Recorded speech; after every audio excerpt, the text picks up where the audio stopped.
दिगंबरा दिगंबरा श्रीपाद वल्लभ दिगंबरा. श्री गुरुचरित्र कथासारासहित आपण अध्याय पाहिला ते अध्याय 21 पर्यंतचे अध्याय आपल्या यूट्यूब चॅनलवर टाकले आहेत. आज आपण अध्याय 22 पासून बघणार आहोत. चला तर मग दिगंबरा दिगंबरा श्रीपाद वल्लभ दिगंबरा. अध्याय 22. वांज म्हैस दुभती झाली. श्री गणेशाय नमः. नामधारक सिद्धयोग्यांना म्हणाले, महाराज, तुमच्या मुखातून गुरुचरित्र ऐकायला मिळाले हे माझे भाग्य आहे.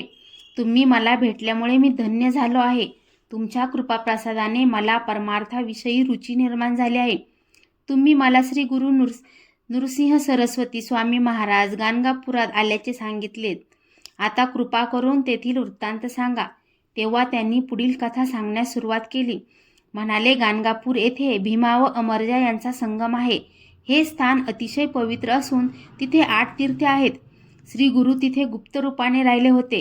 ते संगमावरील रानात वास्तव्य करायचे आणि मध्यान्ह भिक्षेसाठी गाणगापुरात जायचे. त्यावेळी तिथे ब्राह्मणांची 100 घरे होती. ते सर्व ब्राह्मण सुखवस्तू होते. तिथे एक दरिद्री ब्राह्मण आपल्या पत्नीसह राहत होते. त्यांच्याकडे एक वृद्ध आणि वांज म्हैस होती.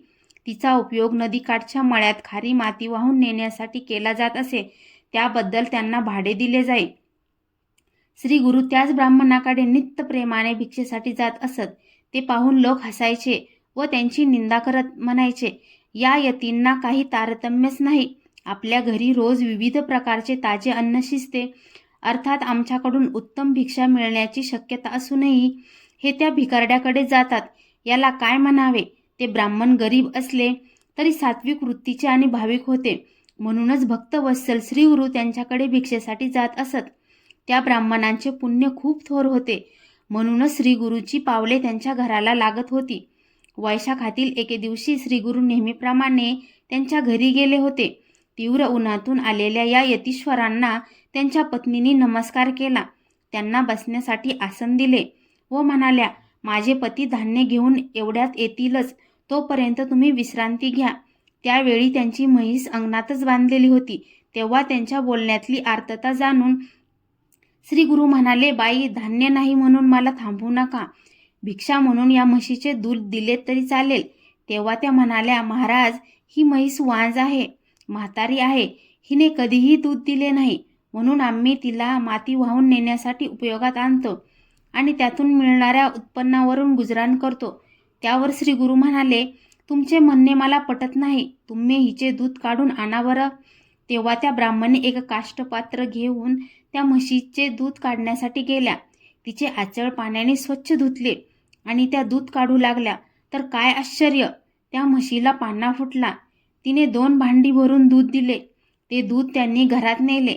त्या समयी श्री गुरु हे सामान्य यती नसून अवतारी महात्मा आहेत याची त्यांना पूर्ण खात्री पटली.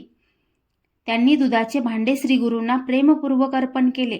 ते प्राशन करून संतुष्ट झालेल्या श्री गुरूंनी त्यांना आशीर्वाद दिला. म्हणाले, तुमच्या घरी लक्ष्मी अखंड वास करेल. तुमची मुले व नातवंडे सुखात आनंदात राहतील. त्यानंतर ते संगमावर परतले. त्या दिवशी ब्राह्मणींचा आनंद गगनात मावत नव्हता. त्यांनी घरी आलेल्या पतींना ते शुभवृत्त सांगितले. तो चमत्कार कळताच त्यांनाही मोठे आश्चर्य वाटले. ते पत्नींना म्हणाले, ज्याच्या कृपादृष्टीने आपले दारिद्र्य सरले ते सामान्य मनुष्य नसून ईश्वरी अवतार आहेत. आपण त्यांच्या दर्शनात जाऊया. मग ती दोघे संगमावर गेली. त्यांनी श्री गुरुचे दर्शन घेतले. श्री गुरुच्या आशीर्वादाने ते वैभव संपन्न झाले. त्यांना सदृढ संतती झाली. ते कुटुंब सुखात आनंदात राहू लागले. सिद्ध म्हणाले, नामधारक, ललाटी काहीही लेख लिहिलेला असला तरी श्री गुरु तो बदलू शकतात. असे याचे त्यांचे अगाध महात्म्य. श्रद्धावंत भाविकाला त्यांचा कृपाप्रसाद लाभतोच. ज्याच्यावर गुरुकृपा होते तो नर भाग्यवंत होतो. त्याचे सुदैव कार्य वर्णन करावे. श्री गुरुचे चरित्र इतके पवित्र आहे की तो ऐकणारालाही सुखी होतो. त्याच्या घरी दैन्य राहतच नाही. अध्याय 23. ब्रह्म राक्षसाचा उद्धार.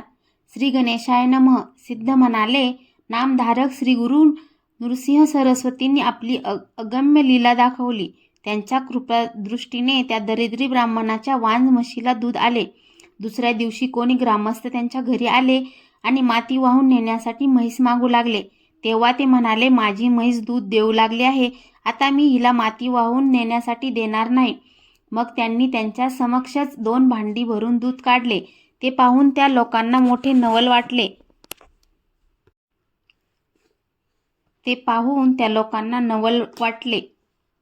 कालपर्यंत माती वाहणारी ती वांझ म्हैस आज अचानक दुभती कशी झाली, असे म्हणून ते गावात परतले. हे वृत्त हा म्हणता सर्वश्रुत झाले. ही वार्ता ग्रामाधिपती राजांना कळताच ते चौकशीसाठी त्या ब्राह्मणांच्या घरी गेले. त्यांनीही त्यांना सर्व हकीकत सांगितली. ती ऐकून त्यांना श्रीगुरूच्या भेटीची उत्कंठा लागली.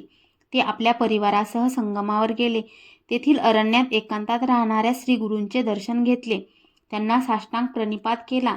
त्यांची भावभक्तीने स्तुती केली आणि विनम्रतेने म्हणाले, स्वामी, तुमच्या सुखद दर्शनाने मी खरोखरच धन्य झालो आहे. तुम्ही ईश्वरी अवतार आहात, भक्तांना तारण्यासाठी आला आहात. असे असताना या अरण्यात का राहता? तुम्ही गावात येऊन राहिलात तर आमच्यावर मोठेच उपकार होतील.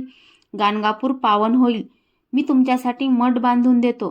तेव्हा भक्त कल्याणास्तव प्रकट होण्याची वेळ आलेली आहे, हे लक्षात घेऊन श्रीगुरूंनी त्यांच्या प्रस्तावास मान्यता दिली. त्यांचा होकार मिळाल्याने राजांना खूप आनंद झाला.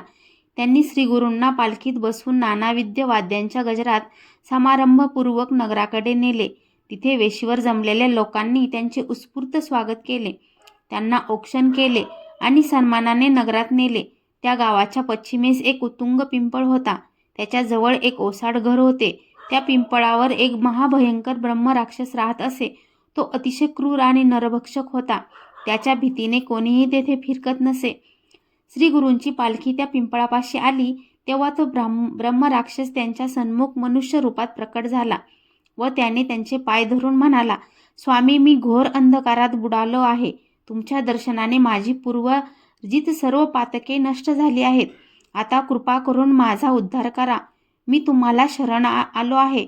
त्यावेळी त्यांची आर्तता जाणलेल्या श्रीगुरूंनी आपला वरदहस्त त्यांच्या मस्तकी ठेवला व म्हणाले, आता असा संगमावर जा. तिथे नदीत स्नान कर. तू मुक्त होशील. त्याच्या आज्ञेने तो संगमावर गेला. तिथे स्नान करून काठावर आला आणि धारण केलेला मानवी देह सोडून तात्काळ मुक्त झाला. तो प्रकार पाहिलेले लोक आश्चर्य करू लागले. ते म्हणाले, गाणगापुरात आलेले यतीश्वर साक्षात त्रयमूर्ती आहेत. त्यांचे चरण दृष्टीस पडले हे आपले भाग्य असो. तेथील राजाने श्रीगुरूंसाठी एक सुंदर मठ बांधून दिला. ते त्यांची नित्य भक्तिभावाने पूजा करत असत.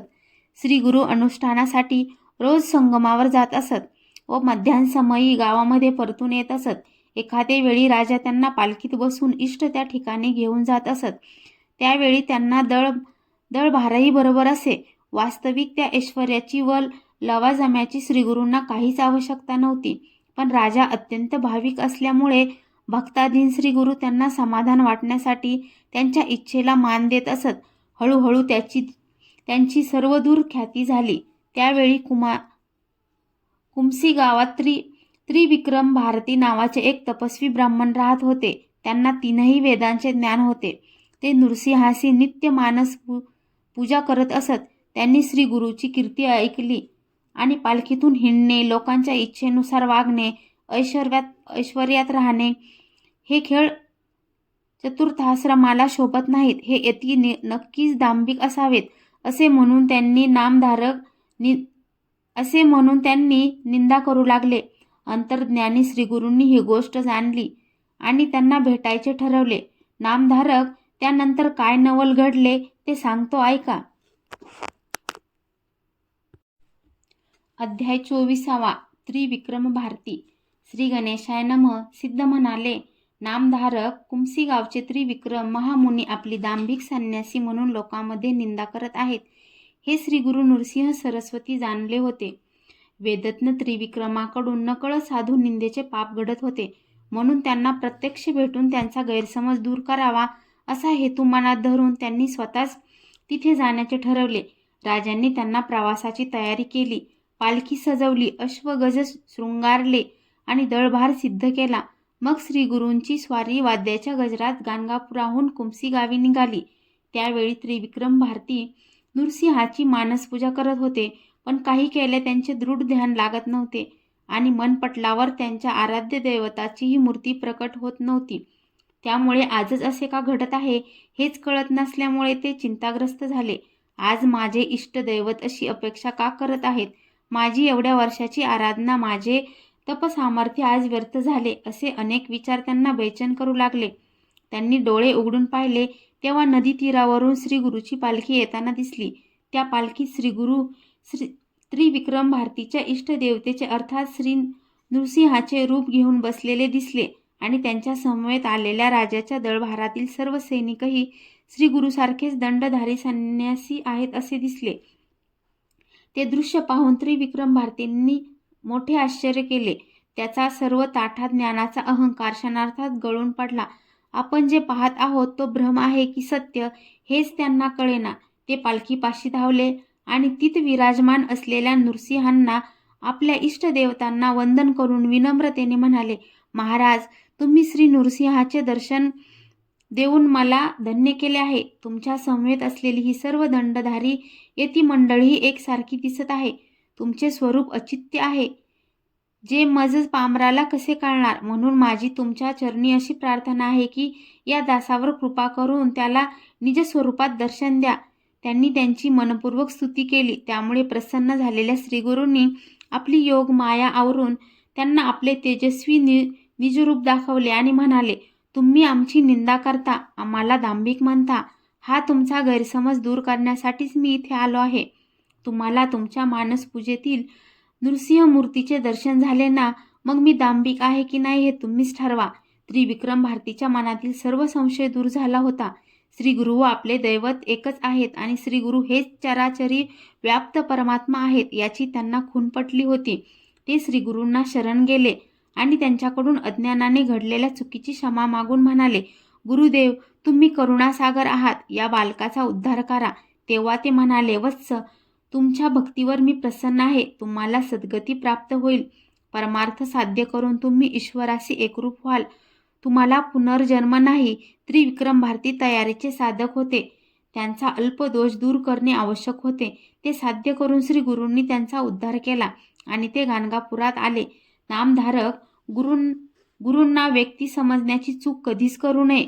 ते त्रिदेवांचे एकत्रित सामर्थ्य असलेले परब्रह्म स्वरूप असतात. त्यांना शरण जावे, त्यांच्या चरणी लीन व्हावे. अध्याय 25. ब्राह्मणांचा जयपत्रांचा हट्ट. श्री गणेशाय नमः. सिद्ध नामधारकांना म्हणाले, वत्स, मी तुम्हाला श्री गुरुची पुढील लीला सांगतो, ते ऐका. विदुरा नगरीचा यवन राजा क्रूर, प्राणी हिंसा करणारा आणि ब्राह्मण द्वेष्टा होता.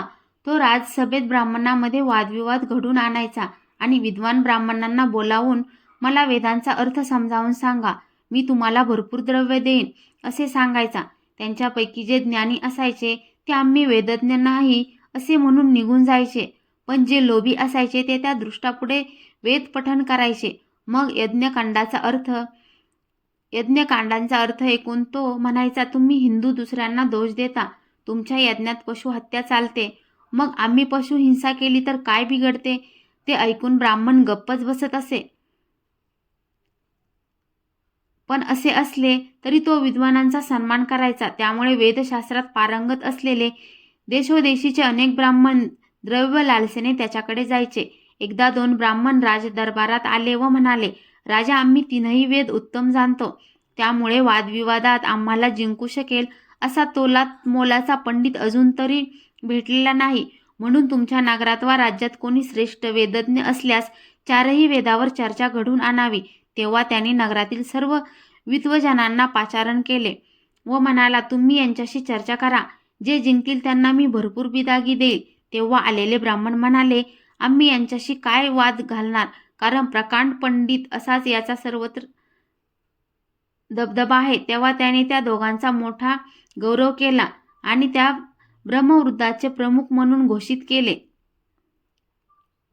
राजाकडून प्रतिष्ठा मिळाल्याने त्या दोघांना मोठा गर्व झाला. ते म्हणाले, इथे कोणीही आमच्याशी वाद घालायला तयार नाही, मग आमचे श्रेष्ठत्व कसे सिद्ध होणार?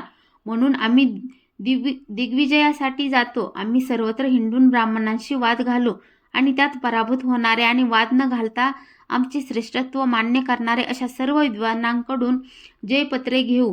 तुम्ही आम्हाला असे अधिकारपत्र द्या. त्यांच्या विनंतीला मान देऊन त्याने त्यांना तशा आशयाचे राजमुद्रित अधिकारपत्र दिले. राजआज्ञेने ते दोन्ही तामसी ब्राह्मण गावोगावी हिंडून जयपत्रे लिहून घेऊ लागले. फिरत फिरत ते दक्षिणेस भीमातेरी वसलेल्या कुमसी गावी आले. तेथे त्रिविक्रम भारतीचे नाव कळल्यावर ते त्यांना भेटायला गेले व म्हणाले, तुम्ही स्वतःला त्रिवेदी म्हणवताना मग आमच्याशी वाद घाला, नाहीतर जयपत्र लिहून द्या. तेव्हा त्रिविक्रम भारती म्हणाले, मी अज्ञानी संन्यासी आहे.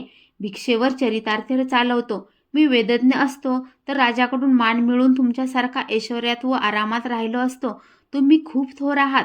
माझ्याशी काय वाद घालता? तेव्हा त्या ब्राह्मणांना राग आला. त्यांनी आपल्याकडील जयपत्रे दाखवली व म्हणाले, त्रिविक्रम भारती, आम्ही थोरच आहोत, म्हणून तुम्हाला वाद घालायचा नसेल तर जयपत्र लिहून द्या. तेव्हा त्यांनी त्यांना खूप समजावले, पण त्यांनी हट्ट सोडला नाही. त्यामुळे त्रिविक्रम भारतींचा नाईलाज झाला. ब्राह्मणांचा अपमान करणाऱ्या आणि ज्ञानमदाने उन्मत्त झालेल्या या दोघांना धडा शिकवलाच पाहिजे, असा विचार करून ते म्हणाले, द्विजवर्य, माझे गुरु नृसिंह सरस्वती सध्या गाणगापुरात आहेत. तुम्ही तेथे आहात तर मी त्यांच्यासमोर जयपत्र लिहून देईन. ते मान्य करून दोघेही मेन्यातून गाणगापुरास आले. त्रिविक्रम भारतींनी श्रीगुरूंना सर्व वृत्त सांगितले. तेव्हा त्यांनी मदस्मित केले व त्या ब्राह्मणांना म्हणाले, अहो, आम्ही संन्यासी आहोत. आम्हाला वादविवाद जराही स्वारस नाही. आमच्याशी वाद घालून तुम्हाला काय मोठेपणा मिळणार? त्यावर ते म्हणाले, जयपत्र मिळवणे ही आमची प्रतिष्ठा आहे. आम्ही चारही वेद जाणतो. आमच्या समोर महाविद्वानांची डाळ शिजली नाही.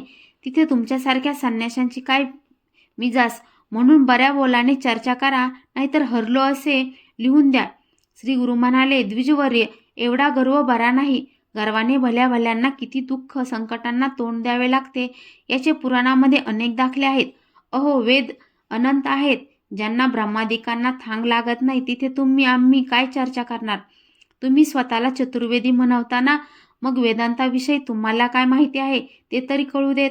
त्यावर ते गर्वाने म्हणाले, आम्हाला तीनही वेदांची सांगसंहिता येते. नामधारक ब्राह्मणांचे बोलणे ऐकून श्री गुरूंनी त्यांना काय उत्तर दिले ते पुढे सांगतो, ऐका. अध्याय 26. वेदांचा विस्तार. श्री गणेशाय नमः. श्री गुरु त्या ब्राह्मणांना म्हणाले, द्विजवर्य, आम्ही चतुर्वेद जाणतो असा मोठेपणा करू नका. त्याचा काहीही उपयोग नाही. वेद अनंत आहेत. प्रत्यक्ष ब्रह्मदेवही त्यांच्याविषयी अनभिज्ञ आहेत. नारायणांनी व्यास रूपाने अवतार घेऊन त्यांची संहिता तयार केली, पण तेही पूर्ण वेदज्ञ नव्हते. पैल, वंशपायन, जैमिनी आणि सुमंत हे वेद व्यासांकडे विद्याभ्यास करत होते. ते व्यासांना म्हणाले, गुरुदेव, आम्हाला सर्व वेद जाणून घेण्याची इच्छा आहे. तेव्हा त्यांनी उत्तर दिले, शिष्यांनो, वेदांचा महिमा अनंत आहे. कल्पापर्यंत आयुष्य लाभले तरी एका वेदाचा अभ्यास होऊ शकत नाही. तिथे 4 वेद कसे आत्मसात होणार? म्हणून व्यासांनी त्या चौघांना वेदांचे भाग वाटून दिले. पूर्वी भारद्वाज ऋषी वेदाभ्यास करत होते, पण अपेक्षित प्रगती होत नव्हती. म्हणून त्यांनी प्रदीर्घ तपश्चर्या केली. तेव्हा ब्रह्मदेव प्रसन्न झाले. ते म्हणाले, वत्स, तुम्हाला काय वरदान हवे? भरद्वाज म्हणाले, मला ब्रह्मचर्य पालन करून सर्व वेद शिकायचे आहेत. ते मला शिकवा. ब्रह्माजी म्हणाले, वेद किती आहेत ते मीही सांगू शकत नाही. मग तुम्ही सर्व वेद कसे शिकणार? आपल्या शक्तीनुसार अभ्यास करा. मग ब्रह्माजींनी त्यांना वेदराशीचे 3 पर्वत दाखवले. ते पाहून भरद्वाज भयभीत झाले. ते त्यांना शरण गेले व म्हणाले, एवढे वेद मी कसा शिकणार? म्हणून तुम्ही जे द्याल तेच मी घेईल. ब्रह्माजींनी त्यांना अभ्यासासाठी 3 मुठी भरून वेद दिले. भरद्वाजांनी त्या 3 वेदामधील काही मंत्र वेगळे करून 4था वेद तयार केला. पुढे हेच 4 वेद व्यासांनी आपल्या 4 शिष्यांना वाटून दिले. पैल मुनींना ऋग्वेद सांगितला, वंशपायन यांना यजुर्वेद सांगितला, जैमिनींना सामवेदाची व सुमंतांना अथर्ववेदाची सविस्तर माहिती सांगितली आणि त्या प्रत्येक वेदाचे ध्यान, वर्ण, गोत्र, देवता, छंद, स्वरूप, उपवेद, भेद, शाखा यावर विस्तृत विवेचन केले. श्री गुरूंच्या मुखातून ती सर्व माहिती ऐकताना ते ब्राह्मणही थक्क होऊन गेले. श्री गुरु त्यांना म्हणाले, पूर्वी या भरतखंडातील लोक पुण्यवान होते आणि वर्णाश्रम धर्माला अनुसरून वागत होते. ते सत्व कलियुगात लोप पावले. ब्राह्मणांनी कर्म सांडले. ते वेदबाह्य आचरण करू लागले. त्यामुळे वेदाभ्यास मागे पडला. ब्राह्मण इतके कर्मभ्रष्ट झाले की द्रव्याच्या लालसेने यवनापुढे वेदपठण करू लागले. त्यांना वेदांचे रहस्य सांगू लागले. या अधोगतीला काय म्हणावे? पूर्वी वेदविद्येमुळे ब्राह्मणांना देवत्व प्राप्त झाले होते. लोक त्यांना सन्मानाने भूदेव म्हणत असत. ब्राह्मणांना देवदेवता वश होत्या. त्यावेळी विप्रप्रवचनाचे सामर्थ्य इतके थोर होते की इंद्रादिक सुरश्रेष्ठी सुद्धा त्यांना वचकून असायचे. विष्णू निजदैवत समजून त्यांची पूजा करायचे. राजे महाराजे त्यांना निस्पृह आचरणाचे कौतुक करायचे, त्यांचा आदर करायचे. मग देवांच्या अधीन, देवमंत्रांच्या अधीन, तर मंत्र ब्राह्मणांच्या अधीन अशी सत्यस्थिती होती. त्यांचे महात्म्य काय सांगावे? आज ती परिस्थिती नाही. ब्राह्मण आपले सत्व गमावून बसले आहेत. वेद मार्ग सोडून अज्ञानाने वाटेल तसे वागत आहेत. हीन ज्ञातीपुढे पैसे घेऊन वेदपठण करतात. आपण वेदांना भ्रष्ट करत आहोत याचीही त्यांना कल्पना नाही. अशा मूर्खांचे तोंडही पाहू नये. ते मरणोत्तर ब्राह्मराक्षसच होणार. द्विज हो, अशा आहेत चतुर्वेदाच्या शाखा. असे आहेत त्यांचे भेद. तुम्ही स्वतःला मोठे ज्ञानी समजताना मग ही माहिती तुम्हाला होती का? नाही ना. मग आम्ही चतुर्वेदी असा मोठेपणा मिरवून जगात आपल्या वेदविद्येचा डंका कशाला पिटता? जयपत्रे मागत कशाला हिंडता? त्रिविक्रम भारतींना कशाला छळता? तुम्हाला जयपत्र वगैरे काही लिहून मिळणार नाही. उगीच आपला प्राण धोक्यात घालू नका. मुकाट्याने निघून जा. त्यातच तुमचे कल्याण आहे. सिद्ध म्हणाले, नामधारक श्रीगुरूंनी त्या ब्राह्मणांना हिताची गोष्ट सांगितली होती, पण त्यांनी आपला हेका सोडला नाही. ते म्हणाले, तुम्ही वादविवाद केला नाहीत तर आम्ही हरलो असे होईल. ही वार्ता राजाला कळली तर आमचे महत्त्व राहणार नाही. नामधारक यालाच विनाशकाले विपरीत बुद्धी म्हणतात. त्या द्विजांचे दिवस भरले होते, म्हणूनच त्यांना आपले हित कशात आहे हे कळत नव्हते, असेच मला म्हणावेसे वाटते. अध्याय 27. मातंगांना पूर्वजन्मस्मरण, उर्मट विप्रांना शिक्षा. श्री गणेशाय नमः. सिद्ध म्हणाले, नामधारक श्रीगुरूंनी त्या 2 ब्राह्मणांना चतुर्वेद समजावून सांगितले आणि वादविवाद करू नका असेही स्पष्ट सांगितले, पण त्यांनी ऐकले नाही. तेव्हा श्रीगुरूंना राग आला. ते म्हणाले, ठीक आहे, जशी तुमची इच्छा आहे तसेच होईल. त्यावेळी रस्त्याने कोणी मनुष्य जात होते. श्रीगुरू एका शिष्यांना म्हणाले, त्या पादस्थांना बोलावून आणा. त्याचप्रमाणे ते त्यांना घेऊन आले.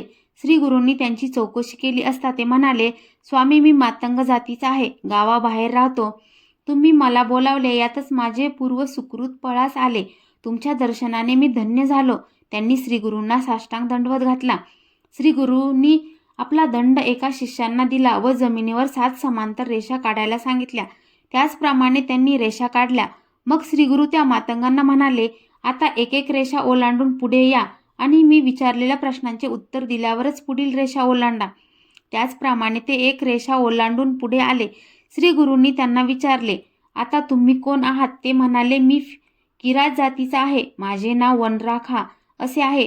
दुसरी रेषा ओलांडल्यावर त्यांना तत्पूर्वीच्या जन्माचे स्मरण झाले. ते त्या जन्मातील गोष्टी सांगू लागले.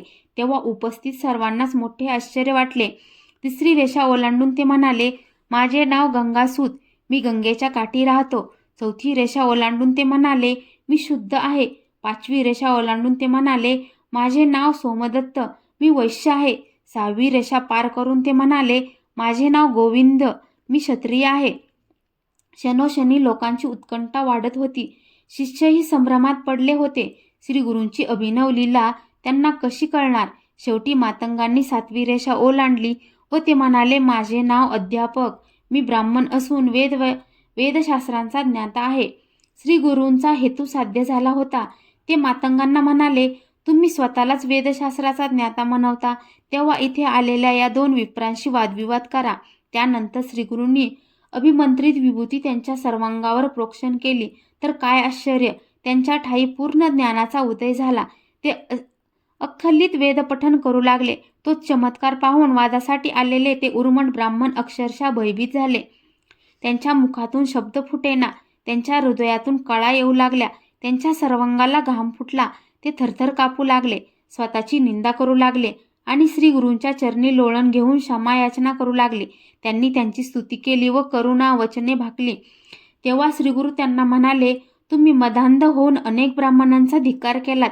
विद्याबळाने उन्मत्त होऊन करू नयेत अशा अनेक गोष्टी केल्यात. या त्रिविक्रम भारतींना तुर्था त्रास दिलात. आता पश्चाताप करून काय उपयोग? या कर्माचे फळ म्हणून तुम्ही ब्रह्मराक्षस व्हाल.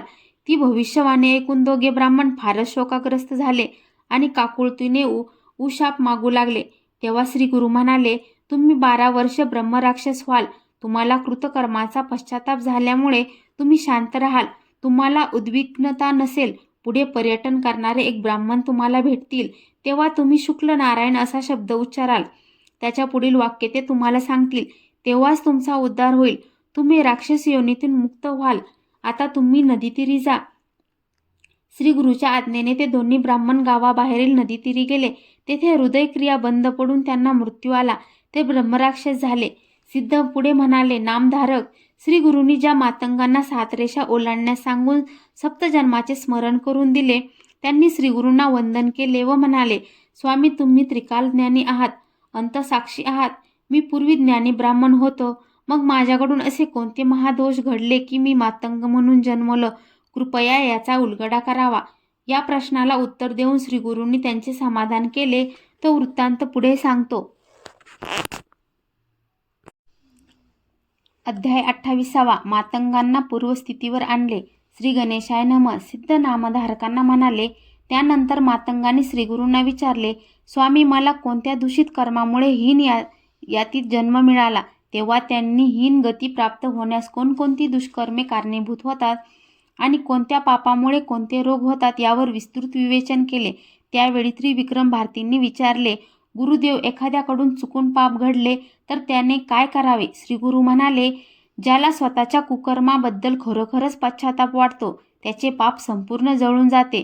त्यानंतर श्रीगुरूंनी त्यांना पापमुक्तीस्तव करायची स्नान, दान, तपश्चर्या, गुरुसेवा, तीर्थयात्रा, मंत्रपठण अशी अनेक प्रायश्चित्ते सांगितली. तसेच कोणत्या प्रायश्चित्ताने कोणत्या दुष्कर्माचे परिमार्जन होते ते सविस्तर सांगितले.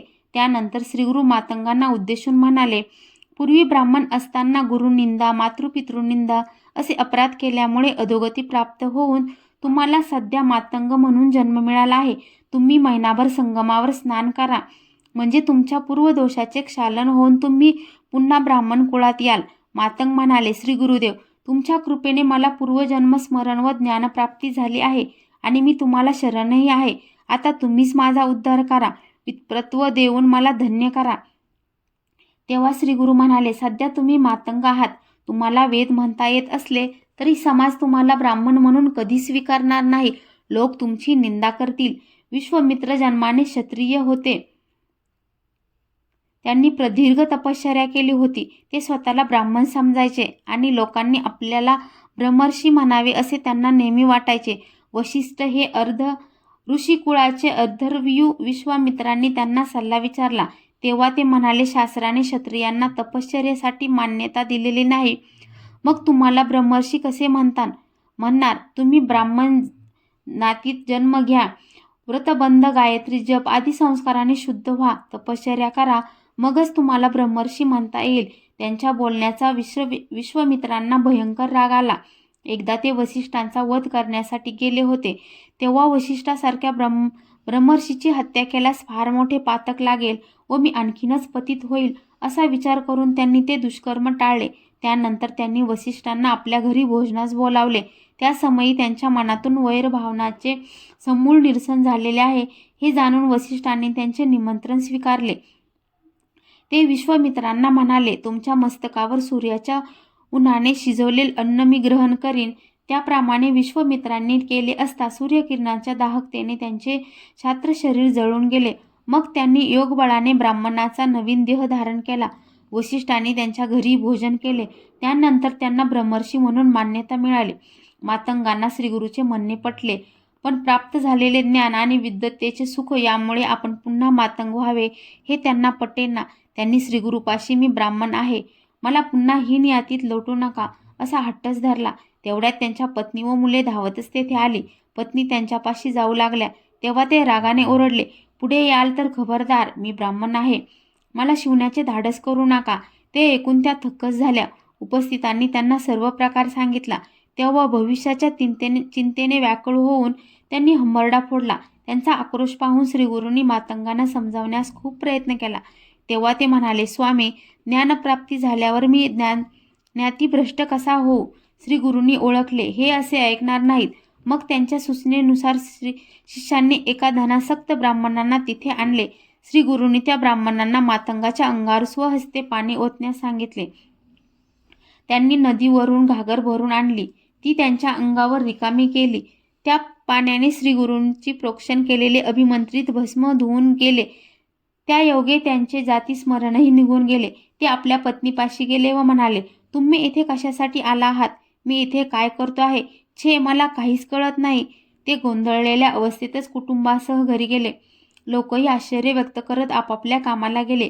तेव्हा त्रिविक्रम भारतींना त्याविषयी जाणून घेण्याची अधिक उत्सुकता आहे हे जाणून श्रीगुरू त्यांना म्हणाले, अहो, भस्माच्या प्रभावामुळे त्यांना दिव्य ज्ञान व जन्मीचे स्मरण झाले होते. त्यांनी पाण्याने स्नान करताच त्यांना सर्व गोष्टीची विस्मृती झाली. तेव्हा त्रिविक्रम भारती म्हणाले, स्वामी, कृपा करून भस्माचे महात्म्य विस्ताराने सांगा. अध्याय 29. ब्रह्मराक्षसाचा उद्धार. भस्म महात्म्य. श्री गणेशाय नमः. श्री गुरु नृसिंह सरस्वती त्रिविक्रम भारतींना म्हणाले, वत्स, ऋतुयुगात वामदेव नावाचे एक ब्रह्मज्ञानी योगी भूलोकी संचार करत असत.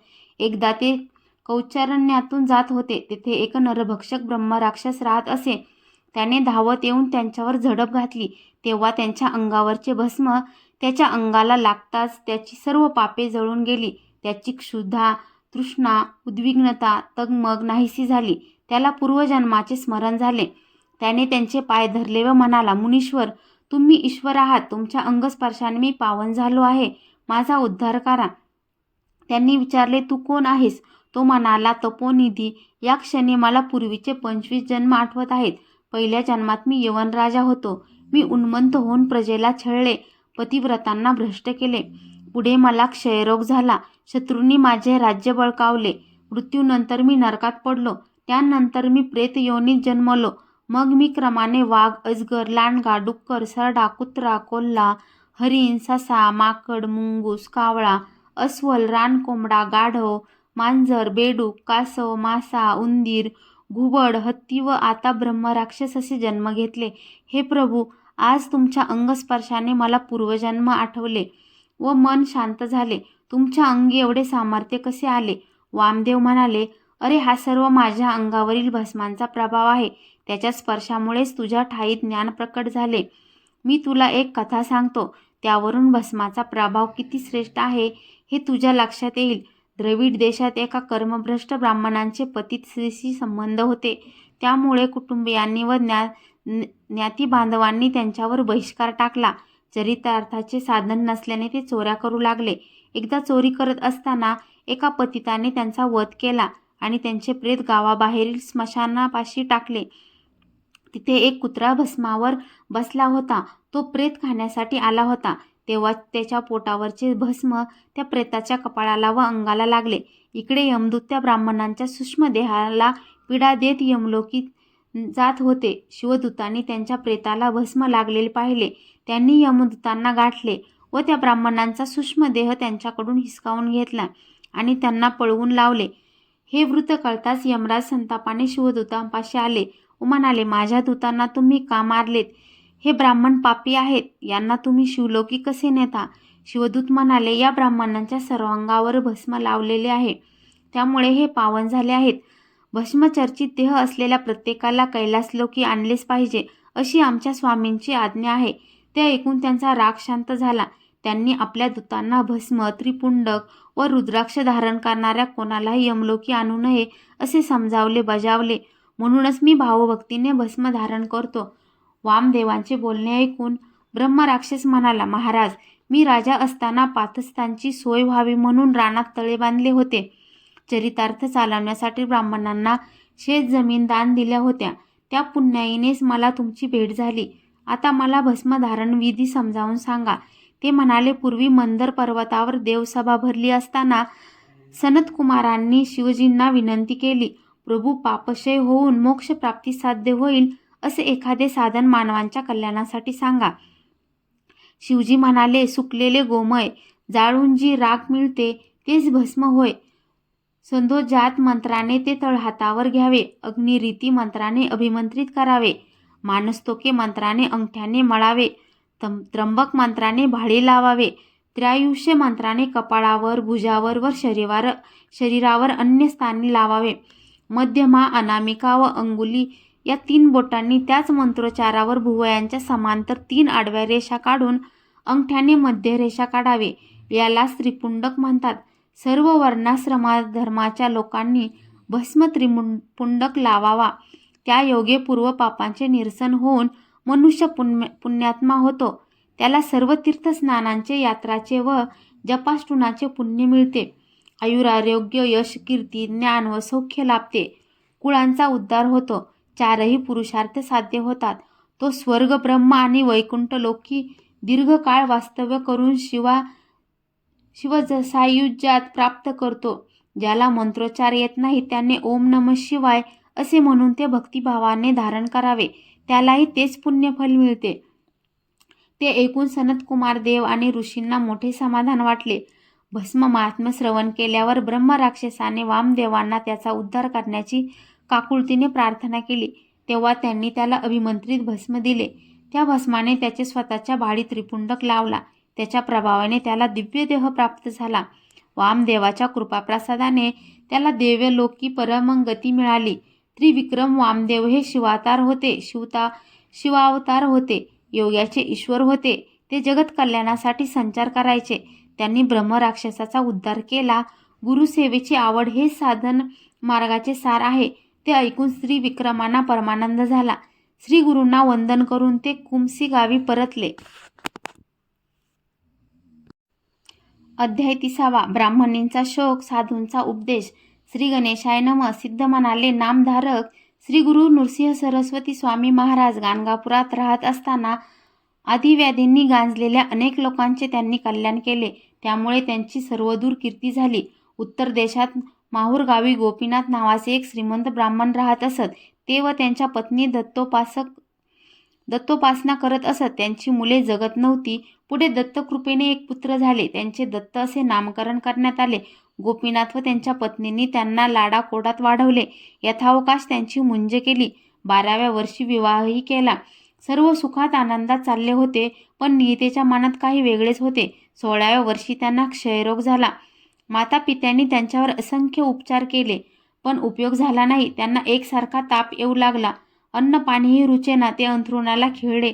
त्यांच्या पत्नींनी त्यांची खूप सेवा केली. पती जेवत नाहीत म्हणून त्यांनीही अन्नोदक घेत नसत.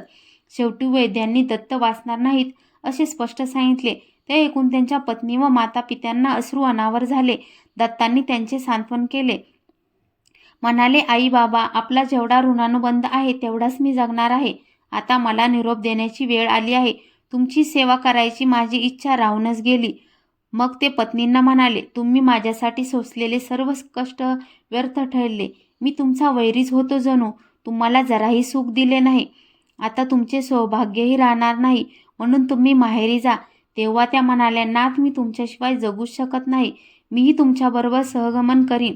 मग त्यांनी सासू सासऱ्यांना धीर दिला व पतींना घेऊन गाणगापुरात जाण्याची अनुज्ञा मागितली. तेव्हा साधूच्या कृपेने आपल्या पुत्रांना जीवनदान मिळेल या आशेने गोपीनाथ व त्यांच्या पत्नींनी आपल्या सुनबाईंना गाणगापुरात जाण्याची संमती दिली.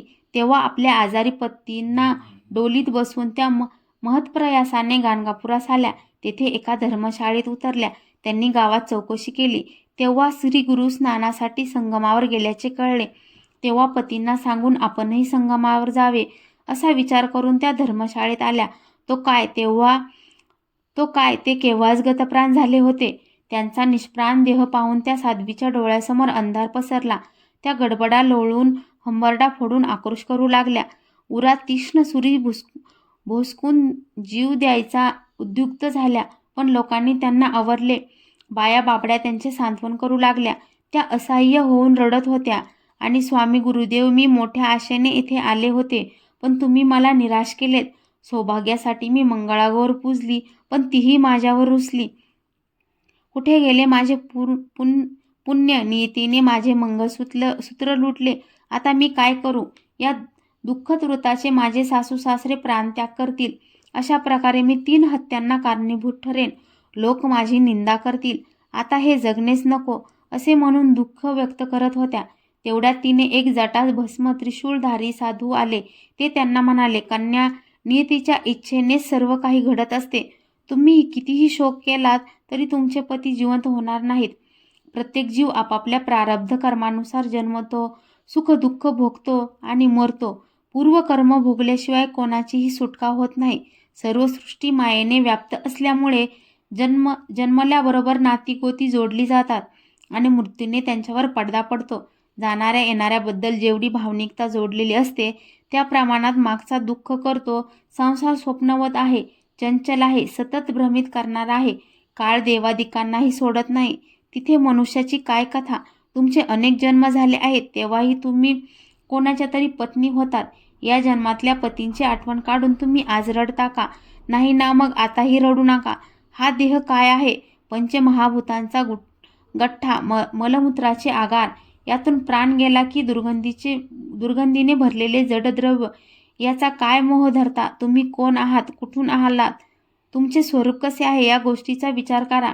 इथे आपणच आपले हित साधायचे आहे, त्याशिवाय या भवसागरातून सुटका होत नाही. ते ऐकून ब्राह्मणीचा शोक काहीसा कमी झाला. त्यांनी साधूंना वंदन केले व म्हणाल्या, महाराज, तुम्ही माझा उद्धार करा, मला मार्ग दाखवा. तुम्ही सांगाल तसे मी वागीन.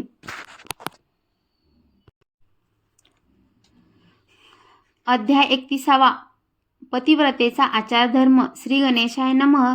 सिद्ध म्हणाले, नामधारक साधूंनी पत्नीच्या मृत्यूचे व्यथित झालेल्या ब्राह्मणीचे सांत्वन केले. त्यानंतर पती हयात असताना व मेल्यावर स्त्रियांच्या आचरणाचे धर्मशास्त्रानुसार पुरातन काळापासून चालत आलेले नियम कथन केले. म्हणाले, साध्वी, स्कंद पुराणातील काशी खंडकात एक पुरातन कथा आहे. महामुनी अगस्ती काशी क्षेत्री राहत होते. लोपामुद्रा या त्यांच्या पत्नी त्या महाज्ञानी व महापतिव्रता होत्या. विंध्य पर्वत हा अगस्तींचा शिष्य. एकदा नारदांनी त्यांची भेट घेतली, त्यांच्या देखण्या स्वरूपाची स्तुती केली आणि मेरू एवढी उंची नसल्यामुळे तुझ्या अस्तित्वाचा प्रभाव पडत नाही असे म्हणाले. ते ऐकून त्याला राग आला. त्याने आपली उंची इतकी वाढवली की सूर्याचा मार्गच अडला, दक्षिणेस अंधार पडला. त्यामुळे यज्ञकर्म बंद पडली, सृष्टीस हाहाकार माजला. तेव्हा इंद्रादी देवांनी व ऋषींनी ब्रह्माजींना भेटून उद्भवलेल्या संकटाबद्दल सांगितले. ते म्हणाले, तुम्ही अगस्तींना भेटा, त्यांना त्यांच्या शिष्याचा प्रताप सांगा, त्यांना दक्षिणेस जाण्याची विनंती करा. त्यांना पाहून विंध्य नमस्कार करेल, तेव्हा त्यांनी त्याला मी परत येईपर्यंत तू उठून उभा राहू नकोस असे सांगावे. याच उपायाने त्यांची उंची रोखता येईल. ब्रह्मदेवाच्या सूचनेनुसार इंद्रादिक देव, बृहस्पती व सर्व ऋषी अगस्त्यांना भेटायला गेले. त्यांनी अगस्त्यांची व लोपामुद्रांची स्तुती केली. बृहस्पतींनी प्राचीन काळापासून प्रसिद्ध असलेल्या पतिव्रतामध्ये लोपमुद्रा या आचारधर्मात कशा श्रेष्ठ आहेत ते सांगितले व पुढे म्हणाले, देव हो, मी तुम्हाला पतिव्रतेचे आचरण कसे असावे ते सांगतो. पतिव्रतेने पतीलाच परमेश्वर मानून त्याची अखंड सेवा करावी. त्याची अवज्ञा करू नये. त्याला विचारल्याशिवाय दानधर्म करू नये. तो जेवल्यावर आपण जेवावे, तो निजल्यावर आपण निजावे. त्याला नावाने हाक मारू नये. सकाळी त्याच्या आधी उठावे, सडा समार्जन करावे, स्नानानंतर त्याला नमस्कार करावा, शिवस्वरूप समजून त्याची पूजा करावी. तो घरी असेल तरच शृंगार करावा. तो बाहेरगावी गेलेला असल्यास शृंगार करू नये. तो रागावला तरी आपण रागावू नये. तो बाहेरून येताच त्याला सन्मुख जावे. त्याला काय हवे ते विचारावे. त्याला सांगूनच बाहेर जावे व लवकर परत यावे. घर स्वच्छ ठेवावे. पतीला आनंद वाटेल असे वर्तन ठेवावे. व्रते, उपवास आदी गोष्टी त्याला विचारूनच कराव्यात. लग्न समारंभ, यात्रा आदी उत्सव आदी गोष्टीसाठी हट्ट करू नये. दूषित राहू नये. रजस्वलेने मौन ठेवावे. 4 दिवस पतीचे मुख पाहू नये. पती दीर्घायू व्हावा म्हणून सौभाग्य अलंकार घालावेत. अन्य स्त्रियांशी व्यवहारापुरते संबंध ठेवावेत. वाईट आचरणाच्या स्त्रियांशी संबंध ठेवू नयेत. पतीची व घरच्यांची निंदा करू नये. वेगळे होण्याचा विचार करू नये. उखळ मुसळ, पाटा, जाते व उंबरठा यावर बसू नये. वडीलधाऱ्यासमोर बसू नये. त्यांच्याशी वाद घालू नये. पती अभागी आजारी कसाही असला तरी त्याला दुषणे देऊ नयेत. त्याची जी काही मिळकत असेल त्यातच समाधान मानावे. स्वतःच्या स्वार्थाचा विचार करू नये. त्याच्या दुर्बलतेस हसू नये. त्याच्याशी मृदू भाषण करावे. व्यभिचार करू नये. परपुरुषाचे चिंतन करू नये. पतिव्रतेसाठी पती हाच देव, तोच गुरु, तोच धर्म, तोच तीर्थ आणि तोच सार सर्वस्व. त्याच्या एकनिष्ठ सेवेने हरिहर ब्रह्मा संतुष्ट होतात. अशा पतिव्रतेचे सत्व काय वर्णन करावे. तिच्या पुण्याईने तिच्या माहेरची व सासरची मिळून 42 कुळे उद्धरतात. अशी पतिव्रता स्त्री लाभणे हे पुरुषाचे महाभाग्य. तो खरोखरच दैववान. त्याला चारही पुरुषार्थ प्राप्त होतात. तिच्या संगतीने त्याला सौख्य, शांती व समाधान लाभते. ज्याला अशी पत्नी लाभत नाही त्याच्या हातून पुण्यकर्मे घडत नाहीत. त्याचे घर म्हणजे अरण्य. त्याला इहलोकी सुख नाही व परलोकी उत्तम गतीही नाही. असा गृहस्थ कर्महीन होतो. त्याच्याकडून देवकार्य, पितृकार्य आदी कर्तव्य घडत नाहीत. पतिव्रतेच्या दर्शनाने महापापीही पावन होतात. तिच्या पुण्याईने कुळाला बहुमान मिळतो. पतीला सद्गती लाभते.